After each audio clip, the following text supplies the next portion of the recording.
For generations, we have viewed cancer as an unavoidable genetic lottery, a sudden and terrifying invader that appears out of nowhere. But modern science is revealing a far more profound truth. Right now, inside many healthy individuals, microscopic clusters of abnormal cells are forming and disappearing without ever causing harm, a phenomenon researchers call cancer without disease. The true turning point between a harmless microscopic dot and a life-threatening illness is not just about the mutated genes themselves, but about the deeply calculated ways a tumor hijacks the body to build its own infrastructure, transforming the internal environment to ensure its own survival. To truly understand this cellular transition, we must look at the hidden architecture where breast cancer begins, typically within the milk ducts or the milk-producing glands. This is an incredibly slow and silent process that unfolds over several years, often producing no pain, no discomfort, and no physical warning signs at all.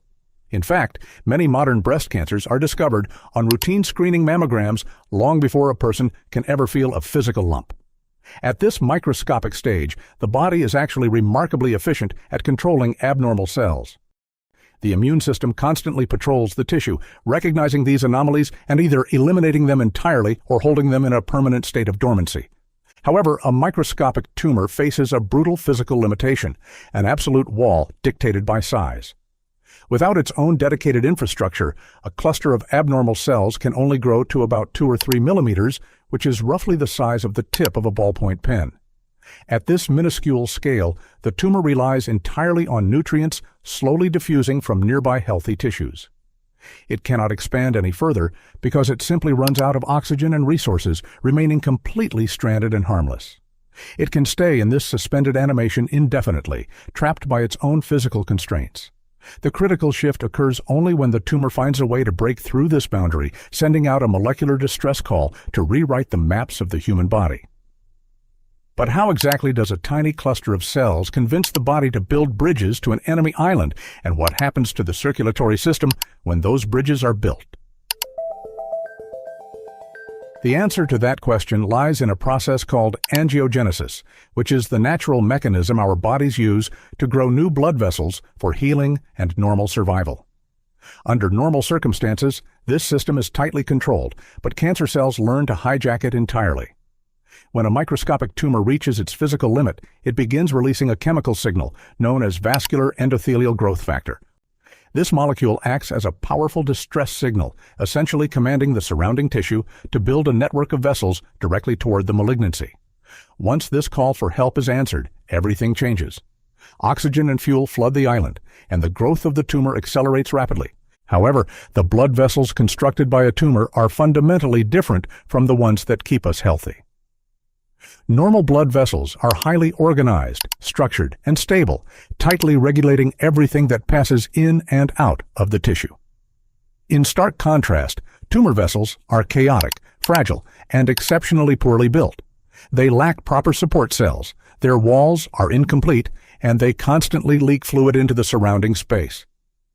This structural failure creates a profound danger because the leakiness of these poorly constructed walls makes it remarkably easy for malignant cells to slip into the bloodstream. This structural defect is the exact mechanism that enables metastasis, allowing breast cancer cells to escape their origin and travel to distant organs like the lungs, liver, bones, or brain. It is precisely why the disease becomes far more dangerous the moment it spreads, shifting the 5-year survival rate from over 99% when localized down to a much more challenging reality. This realization led to the creation of anti-angiogenic therapies like bevacizumab, a medication designed to bind to VEGF and block the construction of these chaotic supply lines. While these treatments can successfully slow the progression of aggressive subtypes, the tumor is not fighting this war alone in the dark. It must also contend with the most powerful defense network inside the human body, a system that the cancer must learn to blind if it hopes to survive. To survive in the human body, an invading tumor must face the immune system, a highly sophisticated patrol network that is constantly scanning our tissues for abnormal cells. Under normal conditions, the vast majority of microscopic malignancies are targeted and destroyed without a person ever knowing they existed. However, breast cancer cells have evolved an incredibly clever method to blind these defenses. They can express a specific surface protein called PDL1, which effectively acts like a counterfeit badge. When immune-patrolling cells encounter this protein, they receive a false signal telling them to stand down and ignore the threat, allowing the cancer to hide in plain sight. This deceptive cloaking mechanism is precisely where the frontier of immunotherapy enters the battlefield. Advanced medications like pembrolizumab are designed to strip away this molecular disguise, essentially exposing the tumor so the body can recognize and attack it once again. In clinical studies involving triple-negative breast cancer, which is traditionally aggressive and difficult to treat, combining these immunotherapies with chemotherapy has significantly reduced the risk of recurrence.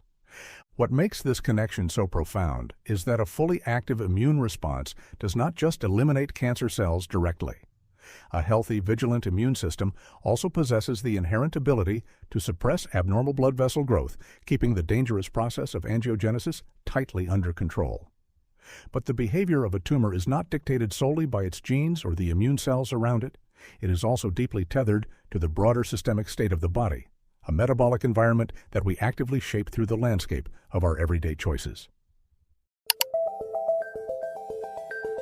Breast cancer is not just an isolated genetic flaw, as it is also deeply driven by the body's overall metabolism.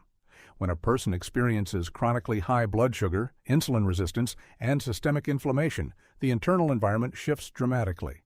Insulin and a related molecule called IGF-1 act as powerful growth signals. When these remain elevated, they directly increase VEGF signaling, accelerating angiogenesis and feeding the tumor with more fuel. This explains why breast cancer risks rise significantly with obesity and metabolic syndrome, particularly after menopause. The disease is a whole body environment issue, and that environment is heavily influenced by the gut microbiome. This internal ecosystem contains trillions of bacteria that influence inflammation, immune surveillance, and hormone metabolism. Certain beneficial bacteria produce short-chain fatty acids like butyrate that calm inflammation and support immune function. However, a specific group of bacteria known as the Estrobolome regulates how much estrogen is eliminated versus reabsorbed into the body. When the Estrobolome is unbalanced, it reactivates estrogen in the gut, allowing it to re-enter circulation and drive breast cancer growth. This intricate biological web shows that what happens in the digestive system directly shapes the tumor's future. But this also means that the internal ecosystem is highly flexible, pointing toward an incredibly powerful realization about how the food we consume can actively turn the tide against the disease. This realization shifts the power back into our hands because the choices we make every day directly alter our internal landscape. Dietary fiber feeds beneficial gut bacteria to produce butyrate, which calms inflammation and supports immune surveillance. Adopting a Mediterranean-style diet rich in vegetables, legumes, whole grains, olive oil, and fish consistently demonstrates protective effects against aggressive cancer subtypes. Fermented foods increase microbial diversity, while healthy fats reduce inflammation, and cruciferous vegetables assist in estrogen detoxification. On the other hand, even small amounts of alcohol meaningfully elevate risk. Beyond nutrition, regular movement like daily walking improves insulin sensitivity and strengthens immune function. Ultimately, screening mammograms remain vital because catching a tumor early stops it from hijacking angiogenesis. Prevention does not require perfection. It requires consistency, as every meal and every walk quietly builds a cumulative shield to protect your body. If you like simple, science-based explanations, make sure to like this video and subscribe.